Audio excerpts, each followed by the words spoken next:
Bonjour madame. On vous rencontre ce matin à Toulon car comme dans 70 villes en France, vous manifestez ce matin contre la loi d'urgence et la constitutionnalisation de la déchéance de la nationalité. Pourquoi? Oui, nous nous opposons à cette prorogation de l'état d'urgence qui, dans l'immédiat, devrait aller jusqu'au 26 février et le gouvernement a déjà proposé de le proroger de 3 mois. Il n'y a aucune raison à cela et nous allons nous en expliquer. Et la déchéance de nationalité, c'est un texte qui nous fait beaucoup réfléchir. Hier, nous étions le 29 janvier, le gouvernement a proposé à la commission de révision de la loi constitutionnelle un projet de texte qu'il semblait avoir amendé. Lisons ce projet de texte. Je pense que si un étudiant en droit proposait ce genre de texte, il aurait 0. Et il aurait 0 pourquoi? Je parle là de la déchéance de la nationalité et du projet qui s'avance pour réviser la Constitution. Il aurait 0 pourquoi? Parce que d'une part, il méconnaît manifestement les lois qui existent déjà, qui sont dans le code pénal et dans le code civil. La déchéance de nationalité existe dans le code civil. Je crois que c'est l'article 25. Et des déchéances de nationalité ont été prononcées. Par ailleurs, il méconnaît le contexte de l'apatride, c'est-à-dire le droit international. Il dit « je retire de ce projet de loi toute référence à la binationalité ». D'accord, alors à ce moment-là, toute personne soupçonnée ou en situation peut-être de porter atteinte au pays, à la nation, pourrait être déchue de sa nationalité. Mais qu'en serait-il de sa nationalité ensuite? Et puis enfin, il méconnaît ce texte proposé, il méconnaît la Constitution. La Constitution, elle est de fondement démocratique. Est-ce qu'on nous a interrogés? Est-ce qu'on nous a consultés?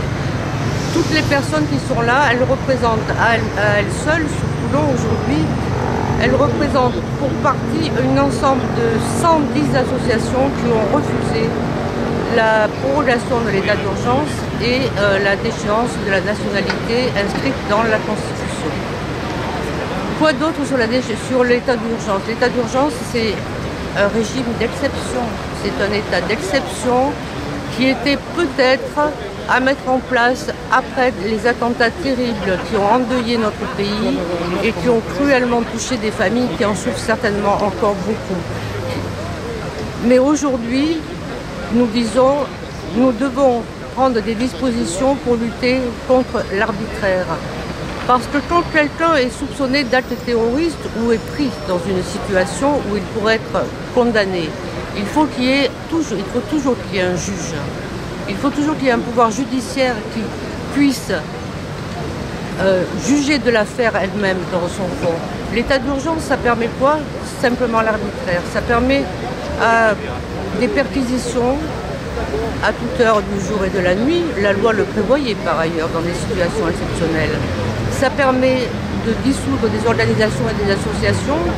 Ça permet de faire des saisies sur Internet, alors que la loi sur le renseignement qui a été votée en juillet 2015 autorisait déjà cela. Donc inscrire l'état d'urgence dans la Constitution, ce n'est pas démocratique. Nous appelons donc à refuser totalement cet arbitraire. Heureusement, les syndicats des avocats de France, les syndicats de la magistrature, un grand nombre de personnalités s'opposent à la fois à la prorogation de l'état d'urgence et à la déchéance de la nationalité inscrite dans la Constitution.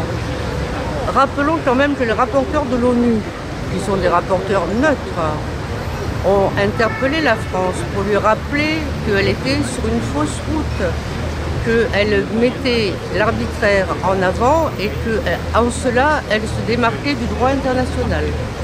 Mais pour autant, aujourd'hui, nous sommes dans une situation très spéciale depuis le mois de janvier 2015 et le Premier ministre a dit que l'état d'urgence serait levé le jour où il n'y aurait plus de terroristes.